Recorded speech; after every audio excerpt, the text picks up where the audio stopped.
বাইরে থেকে কেক আনা একদম বন্ধ করে দিন। এইবার এত সুন্দর সফট স্পঞ্জি কেক বাড়িতেই তৈরি করে নিন। তারপরে আবার যদি এত সুন্দর ডেকোরেশনও হয়, দেখা যাক কী করে এটা বানিয়েছিলাম। তো প্রত্যেকটা মাপ আমি আপনাদেরকে ঠিকভাবে বলবো, সেইভাবেই বানাবেন।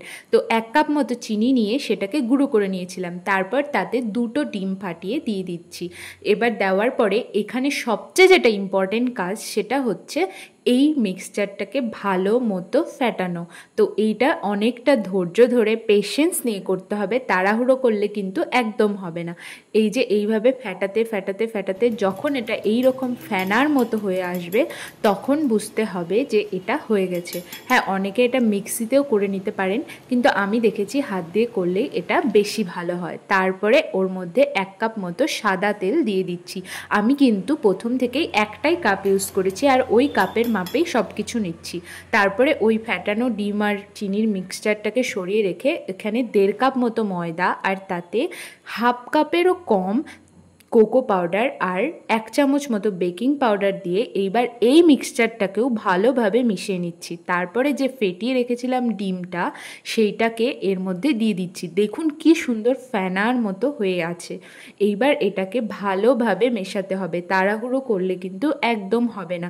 এইভাবে ধীরে ধীরে মেশাতে মেশাতে এটার এইরকম একটা কনসিস্টেন্সিতে চলে আসবে। খুব পাতলাও হবে না, খুব ঘনও হবে না। দেখুন কনসিস্টেন্সিটা এইরকম থাকবে। আর কালারটাও পুরো চকলেটের, কোকো পাউডার দেওয়ার জন্য দারুণ একটা কালার আর ফ্লেভার তো অবশ্যই আসবে। তারপরে আমি একটা এরকম লাভ শেপের কেকটি নিয়ে নিয়েছি। তারপর সেটাকে তেল ব্রাশ করে ওর মধ্যে একটু ময়দা ছিটিয়ে এক্সট্রা যে ময়দাটা ছিল সেটাকে ড্যাপ করে বের করে দিলাম। এরপরে ওই কেকের মিক্সচারটা এর মধ্যে ঢেলে দিচ্ছি। দেখো ব্যাটারটা একদম পারফেক্ট তৈরি হয়েছিল, খুব পাতলা তৈরি হয়নি। তারপরে এইভাবে দিয়ে ওটাকে একটু হাত দিয়ে ড্যাপ করে নেবে, যাতে ওর মধ্যে কোনো প্রকারের লাম্প না তৈরি হয়। এরপরে একটা কড়াইয়ের মধ্যে স্ট্যান্ড বসিয়ে ওই কেক টিনটাকে এইভাবে দিয়ে আমি গ্যাসে বসিয়ে দেব। তো এখানে গ্যাসে বসানোর আগেই তোমাদেরকে দেখিয়েছিলাম। তারপরে এই দেখো কেকটা কি সুন্দর ফুলে উঠেছে একদম। তারপরে এটাকে একটা কাঠি ঢুকিয়ে দেখতে হবে যে কেকটা হয়ে গেছে কিনা। তারপর যখন পুরোটা হয়ে যাবে, এই যে নামিয়ে নিয়েছিলাম।